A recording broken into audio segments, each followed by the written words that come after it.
Alors, le Coran Nishmat de Chaim Yosef Ben Shlomit, de Yaakov Ben Raphaël, le Nishmat. Nishmat Al-Tzrachim. Refouach Shalema de Mordechai Ben Miriam, Joël Yael Bat Aviva.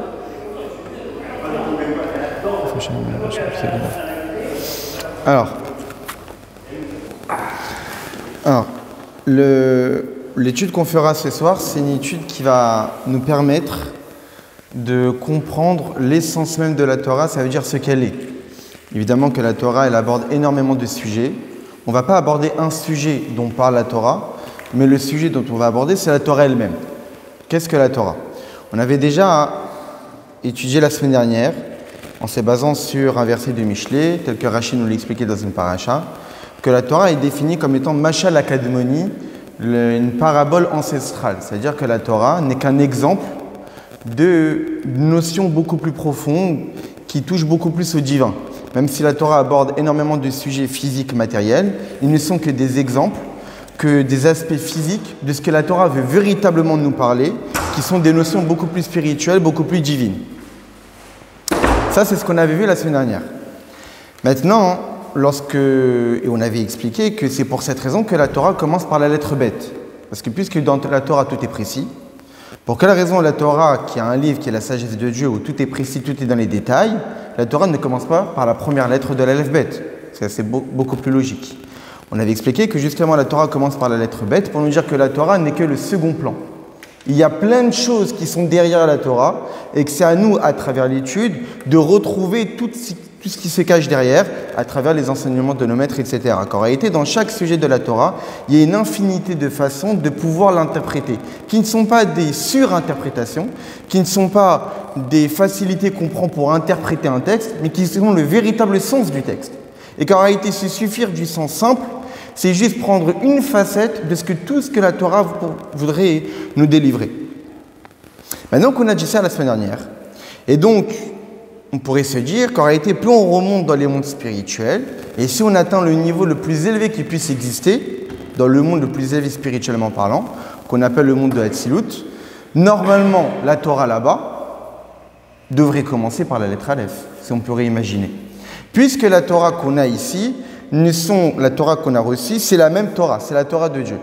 Maintenant, cette Torah-là nous a été donnée de façon à être comme un exemple de ce qu'elle veut vraiment nous enseigner comme message. On avait donné beaucoup d'exemples la semaine dernière. Et plus on remonte dans ce qui se cache derrière, plus en réalité on tend vers le véritable message que la Torah souhaite nous délivrer. Ça veut dire que si on monte dans les niveaux les plus élevés qui puissent exister spirituellement parlant, on devrait arriver à une Torah qui nous délivre le véritable message. Pas juste des exemples, mais le véritable message qui se cache derrière. Or, nous dit Nachmani, le Ramban, Nachmani nous dit que lorsque Moshe Rabbeinu il a écrit la Torah, il a écrit la Torah comme si une personne regarderait le texte originel et il ne fait que copier. Moshe Rabbeinu, lorsqu'il a écrit la Torah, il n'a fait que copier un texte qu'il a vu dans les mondes spirituels. Donc ça signifie que la Torah qu'on a aujourd'hui, qui commence par les lettres bêtes, n'est que la copie conforme de la Torah qui est dans les mondes spirituels. Ça signifie que même la Torah qui est dans les mondes spirituels le plus élevé qui soit, commence aussi par la lettre bête, puisque c'est comme ça que la Torah qu'on a aujourd'hui. Et donc la question qu'on se pose, c'est si on dit que la Torah qu'on a ici n'est qu'un exemple d'un niveau de Torah supérieur, et ce niveau de Torah supérieur n'est qu'un exemple à un niveau de Torah encore plus supérieur, etc. Comme on avait dit la semaine dernière, que Shlomo Ameler était capable de donner 3000 interprétations sur toutes les notions de la Torah. Il était capable de donner 3000 exemples. C'est-à-dire quoi de donner 3000 exemples? C'est-à-dire que quand il prenait le verset, par exemple, Bereshit bara Elokim et Hashem v'Taretz, qu'on traduit littéralement, qui était le véritable sens, Dieu créa le ciel et la terre. Très bien. Il pouvait donner ce qui se cache derrière une fois, 2 fois, 3 fois, 3000 fois. Sur tous les sujets de la Torah, Shlomo Ameler était capable de donner 3000 niveaux distincts de ce que la Torah souhaite nous délivrer. Donc plus on remonte, plus on tend vers ce que la Torah souhaite vraiment nous enseigner, le véritable sujet. Et qu'en réalité, tous les niveaux plus bas ne sont que des exemples. Normalement, on devra arriver au véritable sujet de ce que la Torah souhaite nous enseigner. Pourtant, le plus haut niveau, qui est la source que Moshe Rabbeinu a utilisée pour écrire notre Torah, elle aussi commence par la lettre bête. Comme le dit le Ramban, il n'a fait que copier. Et donc la question qu'on se pose, c'est ce niveau de Torah qui est le plus élevé qui soit, est l'exemple de qui?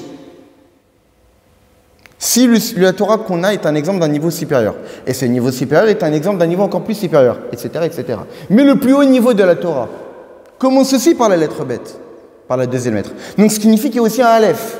Ça signifie que la Torah n'est pas seulement un exemple d'un niveau, d'un sujet de la Torah dans son aspect le plus divin, plus spirituel, plus détaché du matériel, mais même le niveau le plus élevé de la Torah qui soit est aussi un exemple d'un niveau qui le précède.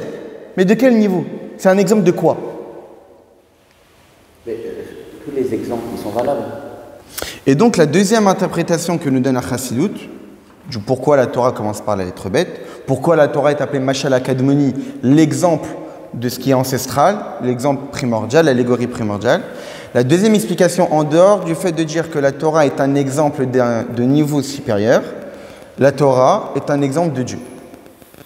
La Torah ne parle que de Dieu, et la Torah c'est Dieu. Donc ce qu'on va essayer de comprendre, c'est que à partir du moment qu'on a compris que la Torah est Dieu, de quelle façon on va devoir regarder la Torah? Parce qu'on sait très bien que la relation qu'on entretient avec une personne dépend du regard que j'ai sur elle. Si je considère cette personne-là comme étant une bonne personne, évidemment que je vais créer un lien avec elle d'une certaine façon que si je la considère comme étant une mauvaise personne. Eh bien, en réalité, notre rapport avec tout dans le monde dépend du regard qu'on a de la chose. Eh bien, le rapport qu'on a avec la Torah, le rapport qu'on a avec l'étude de la Torah, notre relation qu'on entretient avec elle, dépend du regard qu'on a de la Torah. Comment on considère la Torah? Donnons un exemple. Le Maharal de Prague dans Nichiva Torah, il explique là-bas que la Torah, c'est quelque chose qui est atzmi, c'est quelque chose qui est essentiel. Quelle est la différence entre quelque chose qui est essentiel et une chose qui est hasardeuse? Une chose qui est hasardeuse, eh bien, ça dépend, elle n'est pas fixe, elle dépend des possibilités. Quelque chose qui est essentiel ne peut pas dépendre de ce qui se passe en dehors d'elle. Quelque chose qui est essentiel, ça doit être fixe et ne peut pas dépendre de ce qui se passe autour. Manger pour l'homme, c'est essentiel. On ne peut pas dire qu'à un moment donné, dans une journée, je ne vais pas manger parce que ça dépend d'autre chose. Non, c'est essentiel, c'est vital. Donc à un moment donné, je vais forcément manger. Eh bien, le Maharal de Prague de dire que étudier la Torah uniquement dans les moments où je suis libre, c'est considérer la Torah comme étant hasardeuse. La Torah, c'est quelque chose qui est essentiel. On ne peut pas laisser la place de l'étude de la Torah dans notre quotidien uniquement si j'ai du temps pour elle.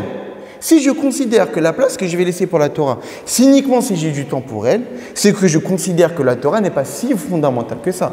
Parce qu'il suffit que je n'ai pas de temps, que je ne vais pas étudier. Si j'ai du temps, je vais étudier.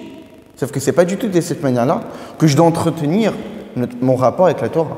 La Torah est essentielle. Puisque la Torah est essentielle, je vais fixer un moment pour étudier la Torah et tous mes autres besoins vont graviter autour. Et pas l'inverse. Donc on voit bien que la façon dont j'ai de regarder la Torah va faire dépendre comment je vais entretenir mon rapport avec la Torah. Ce qu'on va apprendre ce soir, c'est de quelle façon je dois regarder la Torah. Alors pour comprendre c'est quoi la Torah, on va rapporter ce que nous dit le Rambam. On sait très bien que le Rambam, il a écrit, il n'a pas décrété, mais il a écrit qu'il existe 13 principes de foi. Le Rambam a donné 13 notions qu'il considère de ce qu'on appelle Ikari Emuna. Alors c'est quoi ce qu'on appelle des principes de foi? Il y a un livre fondamental de philosophie juive, un livre exceptionnel, qui est le Sefer HaIkarim, écrit par Rav Yosef Albo. C'est un livre qu'il écrit où il se base sur les 13 principes de foi du Rambam. Et il explique là-bas qu'en réalité, un principe de foi, c'est quoi? C'est-à-dire que si on le renie, si on va à l'encontre de ce principe, c'est comme si on allait à l'encontre de toute la Torah. Donnons un exemple. L'un des principes de foi, c'est de croire en la venue du Mashiach. On pourrait se dire que la venue du Mashiach est un sujet parmi tant d'autres. Pour le Rambam, c'est un principe de foi. C'est-à-dire quelqu'un qui respecte toute la Torah. Mais pour lui, la venue du Mashiach est une utopie. On en a des doutes, Razvé Shalom. C'est comme si il considérait que Dieu n'existait pas. Au même niveau. Et l'un de ces 13 principes, le 9e, il nous dit Zot Torah loti mukhlefet. Cette Torah-là ne changera jamais. Velote Torah acheret metabore idbarer shemo. Il n'y aura pas d'autre Torah de Dieu. Donc l'un des 13 principes de foi, c'est le principe qui consiste à nous dire que la Torah est éternelle et ne changera jamais. La Torah est immuable. La Torah ne va pas à un moment donné se dire que le Shabbat, on a le droit d'allumer le feu. Qu'en fonction des époques, les lois changent. Non. La Torah elle a été donnée le 6 Sivan de l'année 2448. Elle ne changera pas pour toujours. Ça, c'est l'un des 13 principes de foi. Maintenant qu'on a dit ça, alors évidemment, la Torah, elle ne change pas. Maintenant, la Torah, elle stipule qu'il faut écouter les Chachamim. Donc la Torah dit qu'il faut écouter les Chachamim. Maintenant, les Chachamim, eux, ils mettent des barrières. C'est pas qu'ils ont rajouté des interdits. Il y a 613 mitzvot, 248 positives, 325 interdits. Quand les Chachamim ont rajouté des barrières, c'est pas qu'ils ont rajouté un 366e interdit. C'est qu'ils ont mis des barrières pour éviter d'arriver à transgresser un interdit de la Torah. Mais ils n'en ont pas rajouté. C'est lui-même un commandement. Quoi? C'est lui-même un commandement d'écouter ce que dit le message. Autre exemple, c'est marqué dans le Rambam qu'un prophète a le droit, exceptionnellement, pour un temps donné, d'annuler la Torah. Un exemple, Eliyahu Hanavi, pour prouver que Dieu est Dieu et que c'est lui l'unique qui est seul Dieu, comme chacun connaît l'histoire, sur le mont Carmel, il a offert un sacrifice. Seulement, on sait très bien que depuis que Yerushalayim a été choisi comme ville, depuis qu'il y a le temple, c'est interdit d'offrir un sacrifice en dehors de Jérusalem. Pourtant, Eliyahu Hanavi l'a fait. Il a le droit, parce que c'était un besoin à un moment donné, pour montrer à tout le monde qui est Dieu. Il n'a pas dit qu'à partir de maintenant, c'est permis d'offrir le sacrifice, ça c'est interdit. Parce que la prophétie de Moshe Rabbeinu est supérieure à toutes les autres. Il n'existe pas de prophète qui peut remettre en question la prophétie de Moshe Rabbeinu.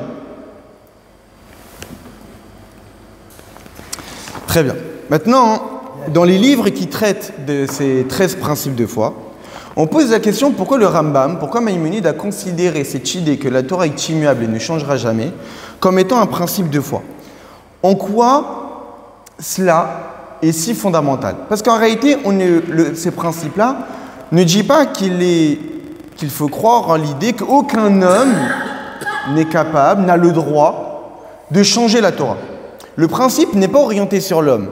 Le principe est orienté sur Dieu. Que Dieu, lui, ne changera pas sa Torah. D'où le Rambam tient ça. D'où le Rambam tient que Dieu ne changera pas sa Torah.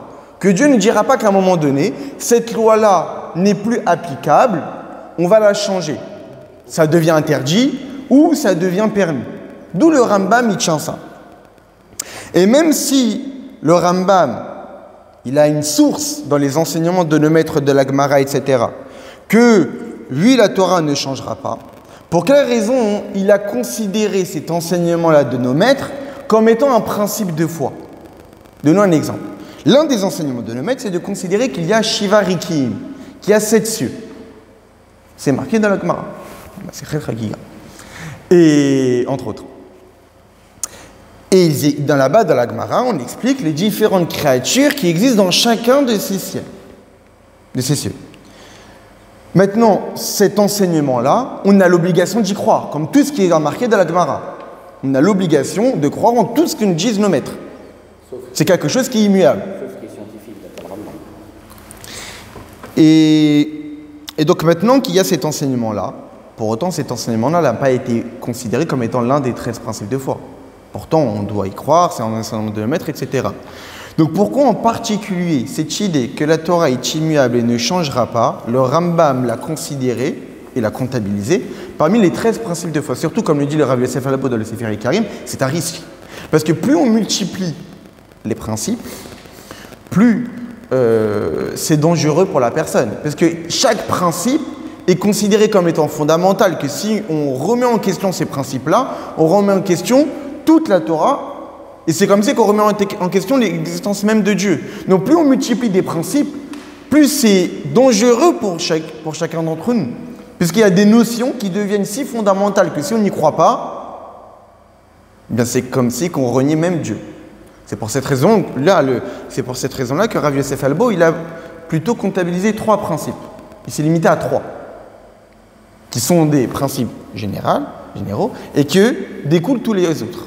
Mais il s'est limité à 3 parce que c'est dangereux de multiplier des principes. Mais le Rambam, lui, a considéré qu'il y en avait 13, et dont celui-là. Alors maintenant qu'on a posé cette question, qu'est-ce que ça veut dire que la Torah ne changera pas? En réalité, même cette phrase-là doit aussi être expliquée. Quand on dit que la Torah ne changera pas, ça ne signifie pas qu'on met de l'importance à ce qui va se passer dans le futur, qu'il n'existera pas de situation dans laquelle on pourrait remettre en question la Torah et se dire que non, elle a changé. Non, la Torah ne changera pas. L'idée qu'il faut se dire, quand on dit que la Torah est immuable, ce n'est pas uniquement d'un point de vue du futur que cette phrase-là a été dite. Ce principe-là n'a pas d'effet, d'impact par rapport au futur. Cette phrase-là a un impact sur le présent. Cette phrase-là définit la Torah.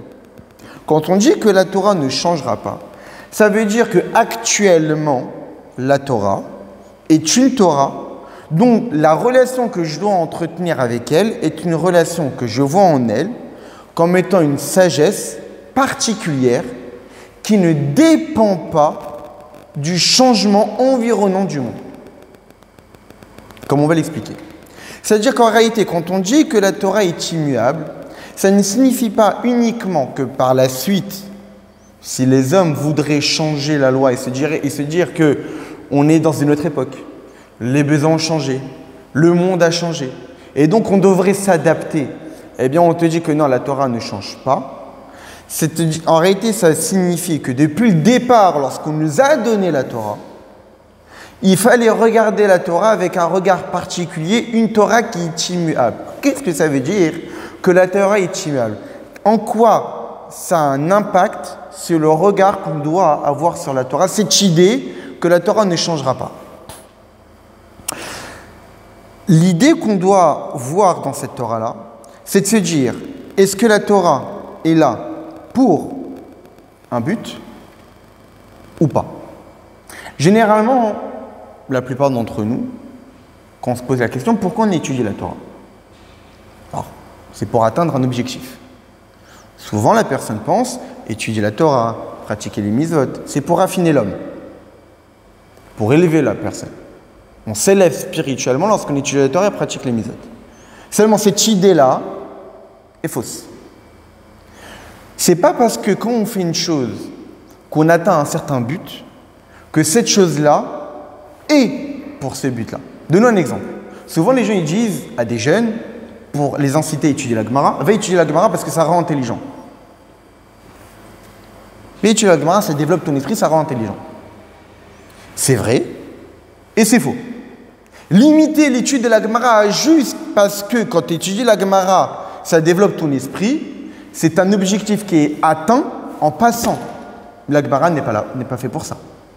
Quand on te dit que la Torah raffine l'homme et élève le juif spirituellement parlant, c'est un objectif qui est atteint en passant. Mais ce n'est pas l'objectif de la Torah.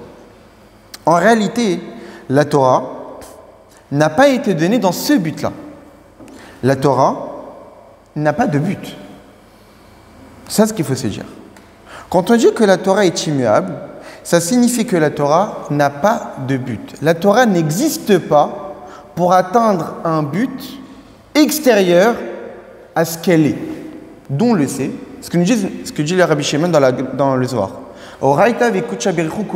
La Torah et Dieu ne font qu'un. Et donc au même titre qu'il est impossible de penser que Dieu puisse exister pour un but, on ne peut pas dire que Dieu existe pour quelque chose.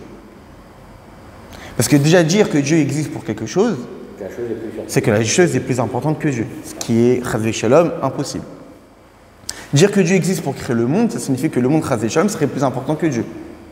C'est-à-dire que Dieu, Chazvé Shalom, est secondaire vis-à-vis de monde, ce qui est impensable. Donc au même titre que Dieu est essentiel à une existence intrinsèque qui dépend de rien et qui existe parce qu'il existe et non pas pour un but, la Torah elle-même existe pour aucun but. Même ça, non. Non plus. Non plus.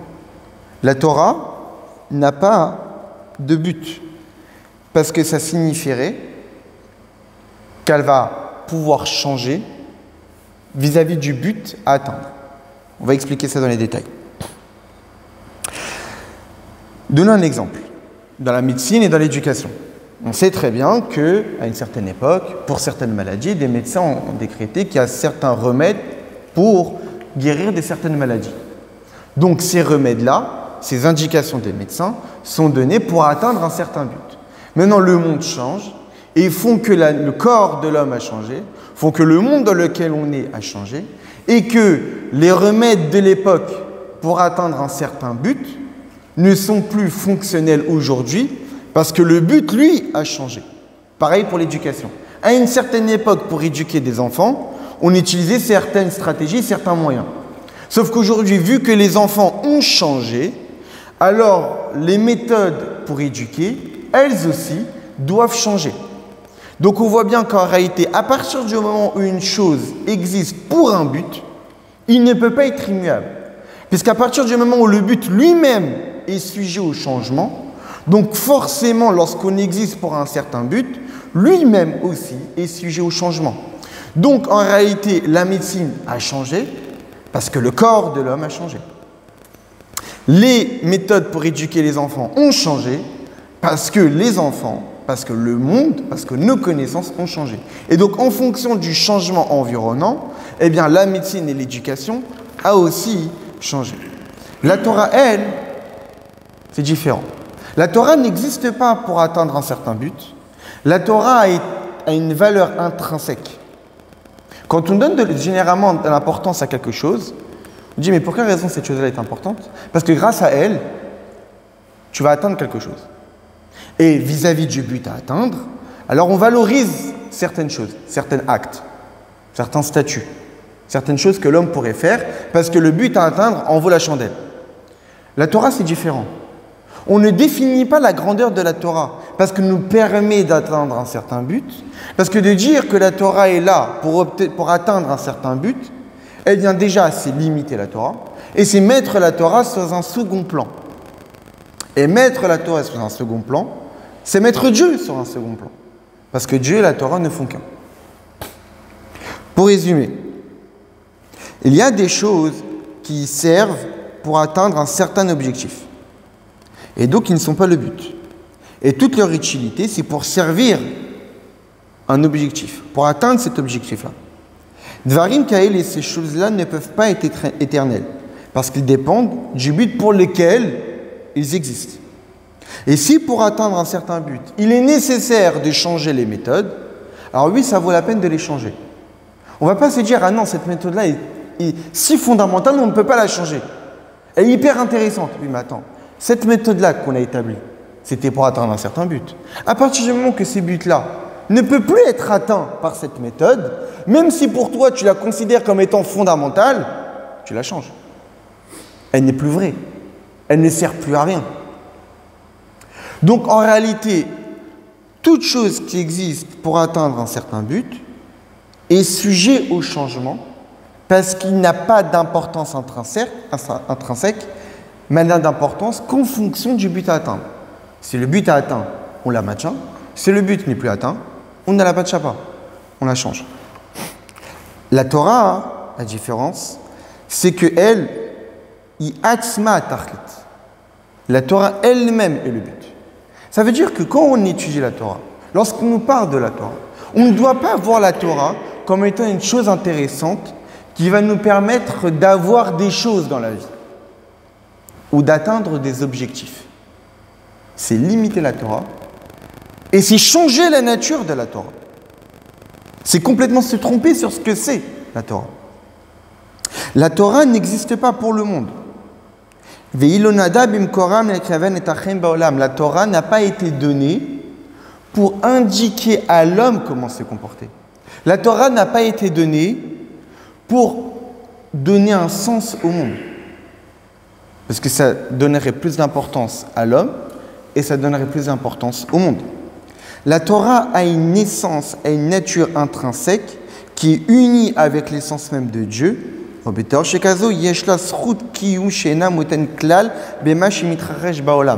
Étant donné qu'elle ne fait qu'un avec Dieu, elle n'est pas dépendante de ce qui se passe dans le monde.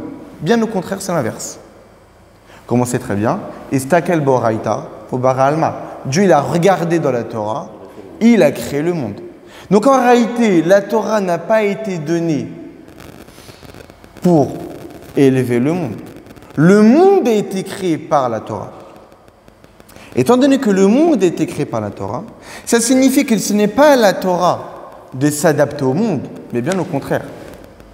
C'est le monde qui, de façon naturelle, se doit d'être en cohérent, d'être concordant avec la Torah. Les gens, justement, ils pensent complètement différemment. Ils voient le monde comment il évolue. Et se disent, en fonction de comment le monde il évolue, on ne peut pas garder la Torah telle qu'elle est, comme malheureusement les libéraux, ils ont fait ça. Les besoins ont changé. Faire Shabbat sans micro, c'est compliqué. Faire Shabbat sans musique dans un piano, c'est pas si agréable. Pour attirer du monde, on va changer la donne, que Dieu nous en préserve. C'est plus de la Torah. C'est pas que c'est plus de la Torah, c'est qu'on n'a pas compris ce que c'est la Torah. Quand la Torah a dit qu'on ne peut pas mélanger le lait et la viande, c'est pas qu'à une époque, c'était dangereux pour la santé. Aujourd'hui, il y a eu des recherches, on a fait des tests, c'est plus dangereux pour la santé, ça change, non. Quand la Torah a décrété qu'on ne mélange pas le lait et la viande, il n'y a pas de raison. C'est pas pour arriver à un certain but. Quand la Torah a décrété qu'on n'allume pas le feu, c'est pas pour un but précis. Dieu l'a décrété. Et c'est tout. Puisque Dieu l'a décrété, et ce n'est pas pour un certain but, ce n'est pas pour une certaine raison, quoi qu'il puisse y passer dans le monde, ça ne changera pas. Quand est-ce qu'on pourrait imaginer que la Torah change? Parce qu'à partir du moment où telle loi a été décrétée pour un certain but, ce but-là n'a plus lieu d'être, donc cette loi-là non plus. Mais ce n'est pas le cas. Tout ce qui est écrit dans la Torah, tout ce que Dieu a dit dans la Torah, ne sont pas pour un but à atteindre. La Torah existe parce qu'elle existe. Au même titre que Dieu n'existe pas pour faire vivre l'humain. Dieu n'existe pas pour créer le monde. Dieu n'existe pas pour être sympa. Dieu n'existe pas pour être coléreux. Dieu n'existe pas pour quoi que ce soit. Dieu existe parce qu'il existe. Et son existence n'a pas de raison. Elle est imposée, elle est absolue. Eh bien, la Torah, c'est pareil. La Torah ne peut pas être expliquée. On ne peut pas expliquer la raison de l'existence de la Torah. Donner une raison à l'existence de la Torah, c'est donner une raison à l'existence de Dieu. Ce qui n'a pas de sens. Dire que la Torah existe pour un certain but n'a pas de sens non plus. Et donc, même s'il est vrai que la Torah, lorsqu'on l'étudie, lorsqu'on pratique les mitzvot, promet à l'homme d'avoir une vie correcte. C'est vrai. Plus on étudie la Torah, plus on est attaché à la Torah, plus en réalité l'homme s'épanouit. Quelqu'un qui étudie la Torah et qui pratique les mitzvot, une vraie Torah, en accomplissant vraiment les mitzvot, il est évidemment beaucoup plus heureux. C'est indéniable. Il est vrai que l'homme se raffine.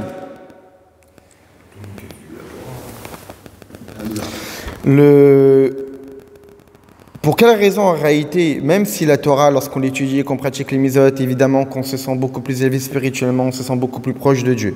On sent qu'on est en train de mieux diriger notre vie, on ordonne beaucoup plus notre vie, on se sent beaucoup plus posé, etc. Mais c'est pas parce que la Torah est liée au monde et que la Torah est dépendante de comment le monde est dirigé. En réalité, c'est l'inverse. Étant donné que le monde il a été créé par la Torah, on comprend qu'en réalité, la vie ne peut être heureuse que par la Torah. Étant donné qu'il y a eu un plan, qu'à partir de ces plans-là, on a créé le monde. Dieu a créé le monde. Il est évident qu'un édifice ne peut tenir que s'il respecte ce qui est marqué dans le plan. Dès le moment où on se détourne de ce qui est marqué dans le plan, l'édifice ne peut plus tenir. Donc ce n'est pas que le plan, il a été écrit pour l'édifice. C'est que l'édifice, il n'existe que parce que le plan qui lui a indiqué comment être construit. Mais le plan, lui, même si ça c'est compliqué à comprendre parce que l'exemple ne correspond pas à la Torah, mais le plan, lui, il existait sans qu'on construise l'édifice.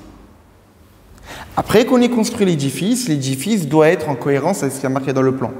Mais le plan, lui, est indépendant que l'édifice soit construit ou pas.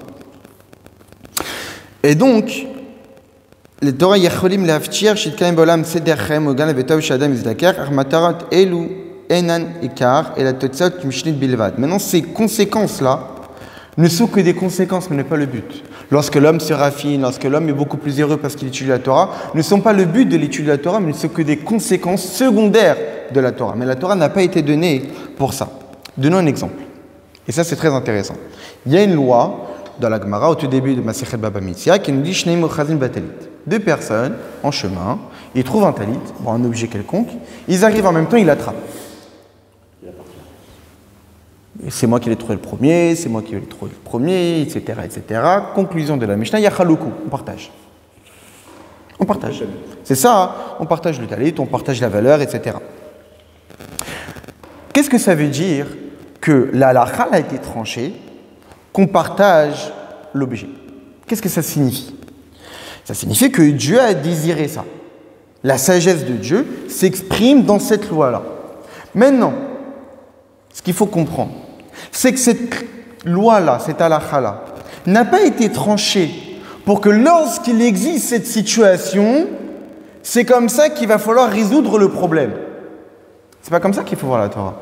Lorsque la Torah a décrété que quand deux personnes rencontrent un objet dans la rue et l'attrapent en même temps, et l'un jure que c'est à lui et l'autre jure que c'est à lui, et on tranche la halakha qu'on partage, ça ne signifie pas que la Torah a tranché de cette manière pour que lorsqu'il existera cette situation, c'est comme ça qu'on va résoudre le problème.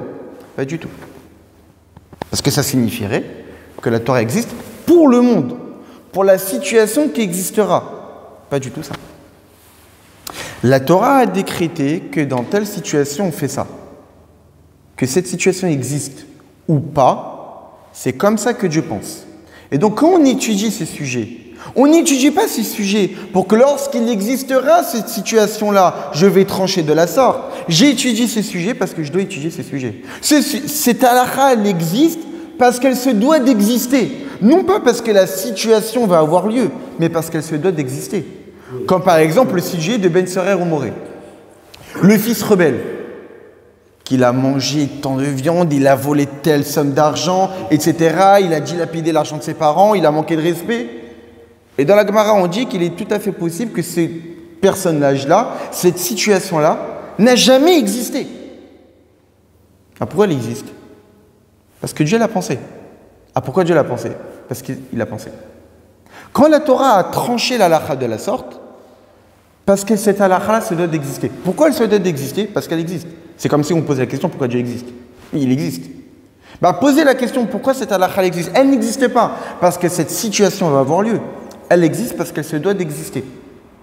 Et donc, en réalité, quand cette halakha a été tranchée et qu'on partage, nous, on considère que c'est logique. C'est logique de partager. Il y a un litige, on partage.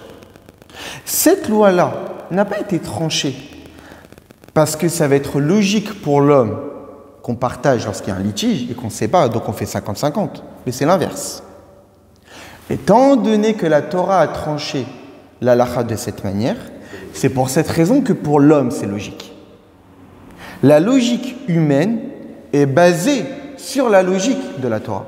Étant donné que c'est la Torah qui a créé le monde, ce que nous, on considère comme étant logique, quand des fois on étudie la Torah, on se dit « Ah oui, c'est logique ». Mais ce n'est pas parce que la Torah a tranché pour que ça soit logique pour l'homme. L'homme considère que c'est logique parce que la Torah a tranché de la sorte. Parce que la Torah a été créée avant l'homme. Exactement. Donc, et la Torah est à l'origine de la création de l'homme, parce que c'est elle qui est à l'origine de la création du monde. Donc il a été créé en fonction de ça. Nous, on a été créés en fonction de la Torah. Et non pas la Torah a été donnée en fonction de l'homme. Exactement. C'est pour cette raison que la Torah ne pourra pas changer. Parce que si la Torah était un outil intermédiaire qui va nous permettre d'atteindre un certain but, et le but, c'est parfaire le monde, rendre le monde meilleur, alors il existera des situations dans lesquelles la Torah va changer, en fonction du monde. Si pour parfaire le monde, si le but de la Torah c'est de parfaire le monde, ou de parfaire l'homme, on a bien évolué. L'homme a changé au fur et à mesure des générations. Le monde a changé complètement. Donc on pourrait se dire qu'on va adapter la Torah pour évoluer, pour changer le monde, pour changer l'homme. Sauf que ce n'est pas du tout le cas. C'est quoi la vérité? C'est que la Torah elle-même n'a pas de but. La sagesse de la Torah, la sagesse de Dieu, c'est la Torah. Et donc, au même titre que Dieu ne change pas, la Torah elle-même ne change pas. Maintenant, on va essayer de comprendre ce sujet-là encore un petit peu plus profondément à travers une notion de chassidut qu'on a déjà abordée ici. Cette notion qu'on appelle chitzniut haratson ou pnimiut haratson.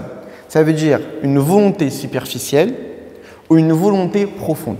Il existe deux sortes de volontés. Il y a ce qu'on appelle une volonté profonde d'une personne, une volonté superficielle. Quelle est la différence entre les deux?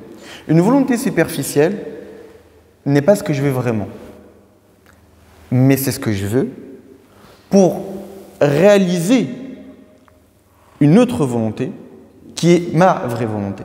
Donnons un exemple. Je souhaite travailler. Ma volonté n'est pas de travailler. Ma volonté est de gagner de l'argent. Donc ma volonté de travailler, ce n'est pas ma volonté profonde. C'est une volonté superficielle. Mais ce que je veux vraiment, c'est de gagner de l'argent. Mais quand je veux gagner de l'argent, en réalité, ce n'est pas ce que je veux vraiment.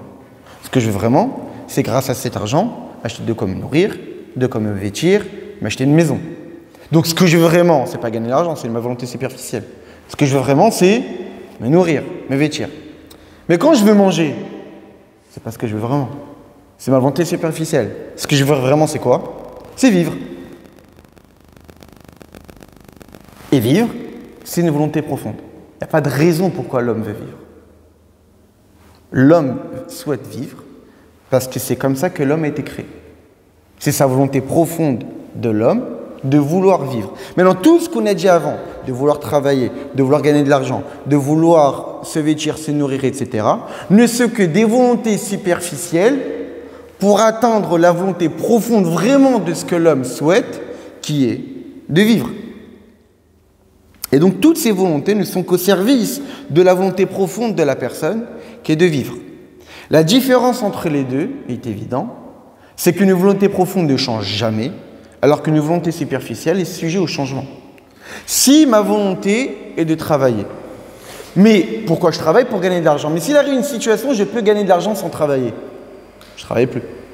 À moins que la raison pour laquelle je travaille n'est pas uniquement pour gagner de l'argent, parce que ça m'épanouit. Donc même quelqu'un qui est, grâce à Dieu, il a largement de quoi vivre pour des dizaines et des dizaines de générations, mais si son travail le passionne, il va continuer à travailler. Donc ça signifie que son travail n'était pas uniquement pour gagner de l'argent. Mais imaginons que quelqu'un, il a un travail qui ne le passionne pas du tout, le pauvre, mais qui, le but c'est de gagner de l'argent. Mais si grâce à Dieu, il gagne 100 millions, 100 millions, au prochain. Hein? Eh bien, il est évident qu'il va changer d'avis, ne plus vouloir travailler. Donc on voit bien qu'une volonté superficielle change. Donc ensuite, la personne a gagné de l'argent. Mais imaginons que puisque ma volonté de gagner de l'argent, c'est pour me nourrir. Imaginons que quelqu'un, il a des champs, il a du blé, il est directeur de Carrefour, il a largement de quoi se nourrir, il a une maison qui est déjà là, etc. Même avoir de l'argent, il ne l'intéresse même plus, puisqu'il a déjà de quoi se nourrir. Et imaginons qu'on arriverait dans une situation où j'ai plus besoin de manger, de boire, ni même d'avoir une maison, ce qui est impossible, parce que Dieu a créé le monde de cette manière-là. Mais imaginons que cette situation existe. Je ne souhaite plus manger, je ne souhaite plus boire, je ne souhaite plus avoir une maison, je ne souhaite plus me vêtir, parce que je vis. Maintenant, la volonté de vivre, elle est toujours là. Et même quelqu'un, comme on le voit, parce que même quelqu'un que Dieu nous en préserve, il a une vie méprisable. Il n'a pas de travail, il n'a pas d'argent, il n'a pas de quoi se nourrir. Il est mort. Il continue quand même à vivre. Il voudra quand même continuer à vivre. Pourtant, les raisons de vivre, a priori, ne sont plus là. Mais ça ne va pas forcément dire qu'il ne voudra plus vivre. Il continuera à vouloir vivre. Parce que c'est comme ça que l'homme a été créé, de vouloir vivre. C'est une volonté profonde qui, elle, est immuable. Donc, qu'est-ce qu'on comprend de là? On comprend qu'en réalité, à partir du moment qu'on a une volonté superficielle qui est au service d'une autre volonté, elle est sujet au changement.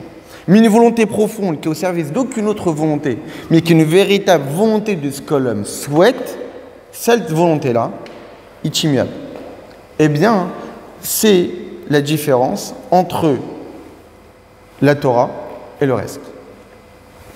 La Torah, c'est ce qu'on appelle un ratson pnimi de Dieu, une volonté profonde de Dieu. Lorsque Dieu a créé le monde, ce n'était pas sa véritable volonté. C'était ce qu'on appelle une volonté superficielle de Dieu. Parce que ce monde-là n'existe pas pour lui-même. Ce monde-là existe pour un but. Lequel? On l'a vu dans le premier rachis de la Torah. Bereshit, Bet Reshit. Le monde a été créé pour Israël et pour la Torah. Donc en réalité, la création du monde, lorsque Dieu a désiré créer le monde, ce n'était pas sa volonté profonde, mais qu'une volonté superficielle, qui est au service de la Torah. Maintenant, la Torah, elle, c'est la volonté profonde de Dieu.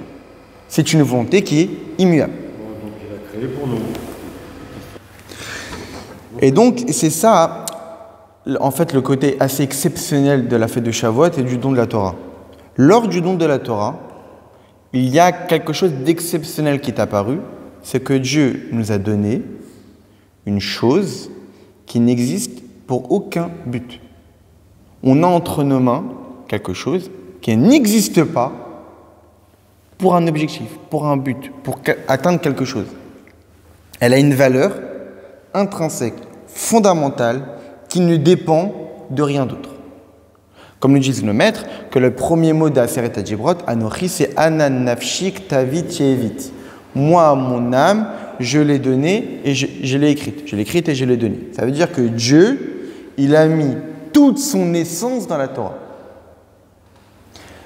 Ça veut dire que quand on étudie la Torah, c'est Dieu lui-même qu'on est en train d'étudier. C'est Dieu lui-même avec qui on est en train de s'attacher. Donc, lors du don de la Torah, on a reçu cette sagesse-là, qui est la volonté profonde de Dieu.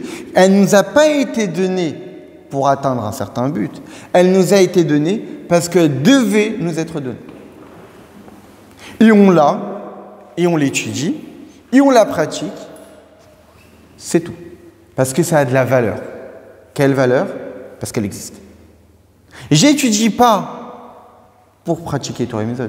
J'étudie pas pour connaître. Encore moins pour être appelé rave, ou pour qu'on se lève devant moi, ou qu'on me fasse la bise de la main, ou je ne sais quoi d'autre. J'accomplis pas les mitzvot pour être bien vu, j'accomplis parce que je dois accomplir.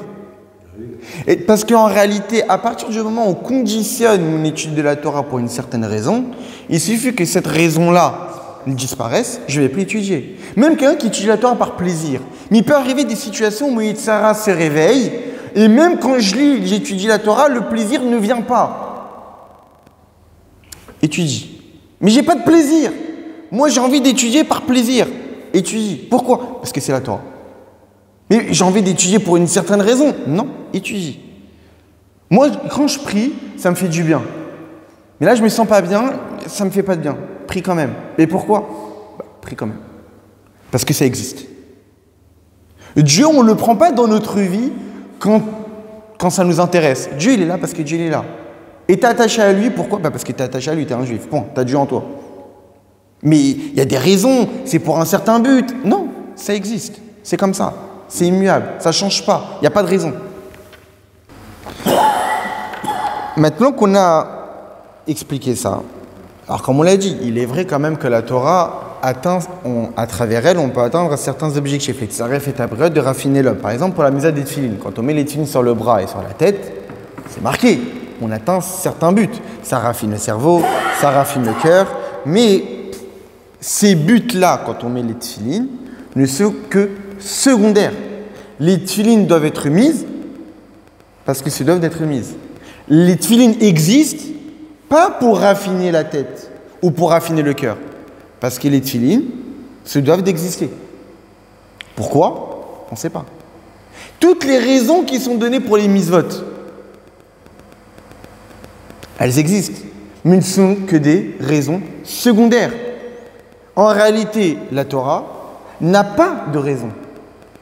Il y a des mitzvot dont on connaît les raisons, dont on connaît les buts, etc.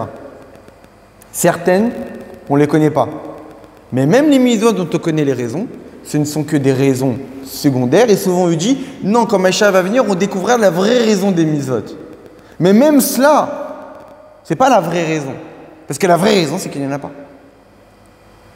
Et ne définissent pas la véritable existence, l'essence même des mitzvot.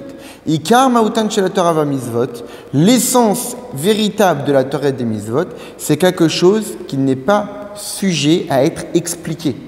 Ils sont la volonté, la sagesse essentielle de Dieu. Et ce niveau-là a été développé et dévoilé lors du don de la Torah. Souvent, on définit l'importance d'une chose en fonction de ce qu'on va en faire, en fonction de ce qu'il nous apporte.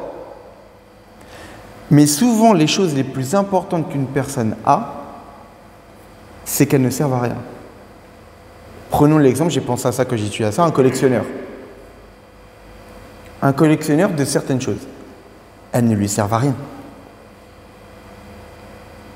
Mais pour elle, c'est toute sa vie. Il les regarde, il tourne, je ne sais pas, n'importe quoi, etc. Mais il regarde, il fait qu'il les regarde, il les sent, etc.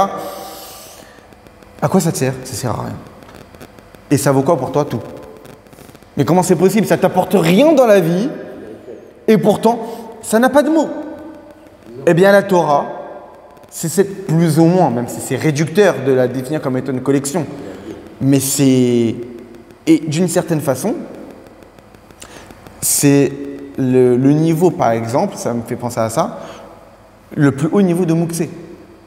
On sait que dans le Mouxé, il y a plusieurs niveaux de Mouxé. Donc c'est Mechamel Goufo, donc c'est Clichy Martelessé, et le plus haut niveau, c'est Chesrankis. L'un des exemples sont des choses qu'on ne permet à personne de toucher. Même si elles ne servent à rien. Elles ont une valeur inestimable. À quoi elles servent? Parfois à rien. La Bagmara donne l'exemple de choses, la Lacha donne l'exemple de choses qui servent, mais aussi de choses qui ne servent à rien. Hein? Une collection, je ne sais pas moi, de timbres. Couteau du chochet, le Shabbat. Oui, il y a le couteau du chochet, quelque chose qui est... C'est inestimable, qu'évidemment un chochet ne laisserait jamais personne y toucher. Parce qu'il suffit qu'il soit abîmé. Bon, après, bon, évidemment qu'ils connaissent la technique pour l'aiguiser. Mais quand même, c'est quelque chose qui est inestimable, qui ne laisse personne y toucher. Pourquoi il ne dit pas que... On finit. Et c'est ça en réalité ce qui se cache derrière ce que nous dit le Rambam. On va lire ce que dit le Rambam. On doit installer ça dans notre cœur, cette idée fondamentale. Que tout ce que la Torah nous demande de ne pas faire, est-ce que la Torah nous demande de faire, on ne le fait aujourd'hui parce que Dieu l'a ordonné à Moshe Rabbeinu. Non pas parce que Dieu l'a ordonné aux prophètes qui ont précédé Moshe Rabbeinu. Par exemple, l'interdit de manger un animal vivant que Dieu a ordonné à Noach. On ne le fait pas parce que Dieu l'a ordonné à Noach. On le fait parce que Dieu a ordonné ça à Moshe. La mitzvah d'Abrit Mila, que Dieu a ordonné à Abraham. On ne le fait pas parce que Dieu l'a ordonné à Abraham. On le fait parce que Dieu l'a ordonné à Moshe Rabbeinu. Parce qu'il y a une différence fondamentale entre ce qui a été pris, c'est la différence, en ce qui a été pris par l'homme et ce qui a été donné par Dieu. La Torah, lors du don de la Torah, on l'a reçue par Dieu. Dieu nous l'a donnée. Quand Dieu nous l'a donnée, il a donné la Torah telle qu'elle existe chez lui. C'est-à-dire l'essence même de Dieu nous a été transmise. Avant le don de la Torah, l'homme a découvert la Torah. Alors certes, Dieu a donné Vermina Chaya à Noach, Dieu a donné la Brit Mila à Abraham, mais c'était pour atteindre des buts. Dieu n'a pas donné l'interdit de ne pas consommer des animaux vivants comme ça. C'était pour un certain but. Dieu n'a pas donné la Brit Mila à Abraham comme ça. C'était pour atteindre un certain but, pour qu'il soit tamim, intègre, pour finaliser le corps. Mais quand on a reçu la Brit Mila lors du don de la Torah, c'est pas pour ça. C'est pas pour être entier. C'est pas pour être intègre.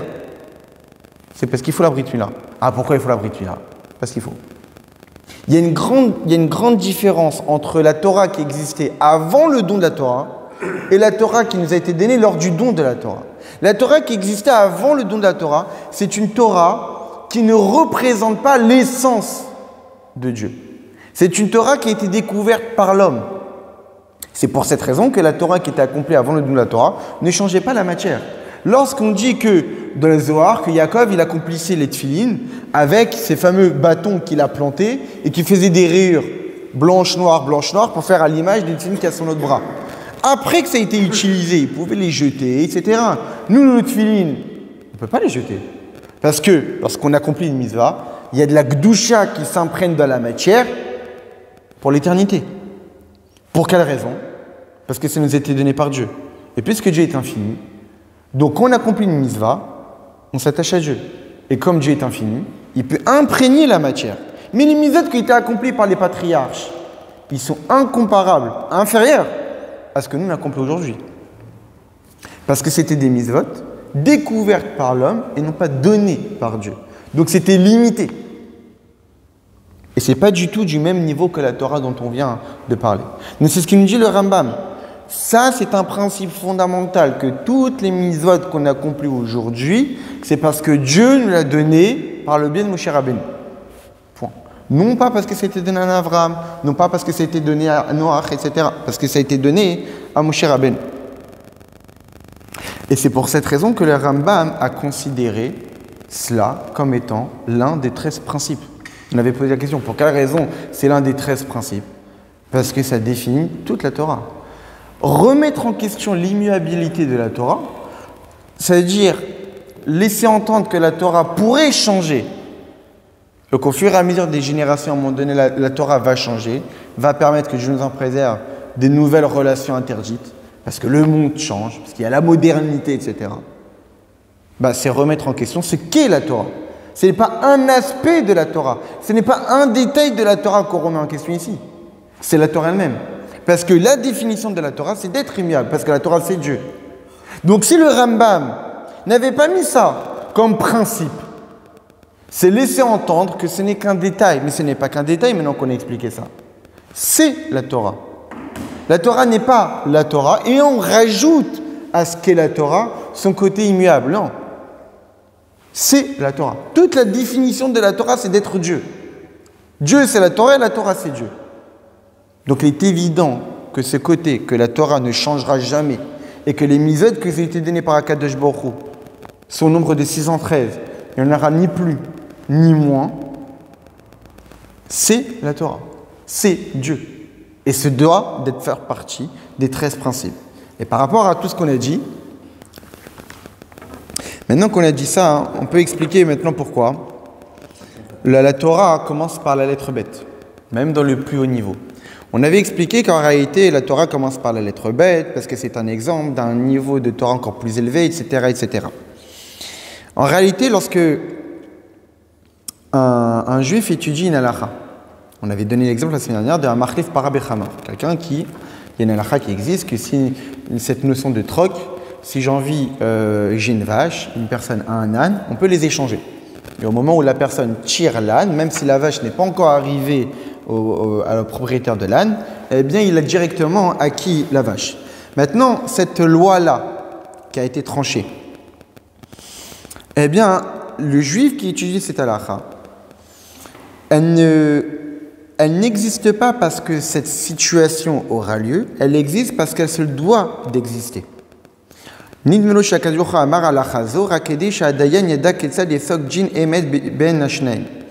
on étudie cette halakha, on imagine souvent, la plupart d'entre nous, j'étudie ça parce que Dieu a décrété ça, que s'il existe cette situation, c'est comme ça qu'il faudra trancher.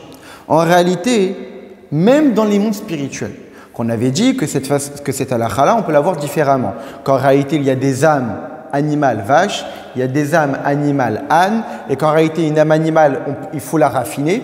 Et quelqu'un qui échange une vache avec un âne, c'est quelqu'un qui utilise une méthode de raffinement d'une âme âne avec une méthode d'une vache. Et quelqu'un qui a une âme vache, il va utiliser une méthode de raffinement de l'âme que normalement on utilise pour un âne. Et donc il a changé la vache contre l'âne. C'est comme ça qu'on peut interpréter cette halakha-là d'un point de vue plus élevé. Et ainsi de suite, il y a une infinité de façons de le voir ça. On pourrait se dire que quand la Torah a parlé de ça, c'est pour la personne dans laquelle, dans la situation où il est, qu'il a une âme animale de niveau vache, qu'il va peut-être utiliser, on lui permet d'utiliser cette façon de raffiner son âme. On pourrait dire que cette interprétation-là existe pour cette situation, etc., etc. En réalité, pas du tout. Maintenant, on a compris qu'en réalité, toutes les interprétations de la Torah qu'on a, tous les sujets de la Torah qu'on a n'ont pas été donnés par rapport à une situation qui avait existé, parce qu'il y aura tel emprunt, parce qu'il y aura tel achat, parce qu'il y aura tel vol, parce qu'il y aura telle trouvaille, etc. Tout a été écrit dans la Torah et enseigné parce que Dieu l'a voulu. Donc en réalité, même lorsqu'on étudie la Torah et qu'on se dit que ça c'est un exemple d'un sujet plus profond, et ça c'est un exemple d'un sujet encore plus profond, on n'est encore que dans le bête. Et même quand on atteint le niveau le plus élevé d'interprétation de la Torah, on n'est encore que dans le bête. Parce que le Aleph, c'est Dieu. La Torah commence par la lettre bête, parce que la Torah, c'est Dieu. Dans tous les sujets de la Torah, ce qui se cache derrière, c'est la volonté de Dieu. Cette volonté-là n'a pas été donnée pour une situation, qu'elle soit matérielle ou même spirituelle. Ça a été donné parce que Dieu l'a désiré. Et quand on l'étudie pas, et ça c'est le plus haut niveau qu'il faut atteindre, on ne l'étudie pas parce que cette situation va avoir lieu, mais on l'étudie parce que Dieu l'a donné. Et donc lorsqu'on est à quelques jours de la fête de Shavuot, ça nous fait prendre conscience un peu, beaucoup, ce que le cadeau que Dieu nous a donné. Quand Dieu nous a donné la Torah, il nous a donné quelque chose qui n'existe pas pour un but. Il nous a donné quelque chose qui a une valeur intrinsèque, fondamentale, qui ne dépend de rien d'autre, qui ne changera jamais, non pas parce que Dieu l'a décrété, mais parce que c'est impensable que la Torah puisse changer. Que quand une personne à un moment donné dans sa vie, ah oui, la Torah c'est un peu compliqué d'appliquer dans cette situation, dans ce monde dans lequel on est, qui évolue technologiquement avec la modernité, non. La Torah est au-dessus de tout ça. C'est le monde qui doit s'adapter à la Torah. Et que même si on voit le monde, qu'a priori on pourrait se dire qu'il va en contradiction a priori avec ce que la Torah dicte, même le monde dans lequel il est, il ne peut pas être en contradiction avec la Torah. Et même le juif dans la situation dans laquelle il ne peut pas être en contradiction avec la Torah parce que la Torah a créé le monde et non pas la Torah a été donnée pour le monde. Le monde a été créé par la Torah. Donc le monde est dépendant de la Torah et ce qui est marqué de la Torah, c'est ça qui décide de ce que nous on doit se comporter dans le monde et ça ne doit pas changer, ne peut pas changer au même titre que Dieu ne peut pas changer. En résumé,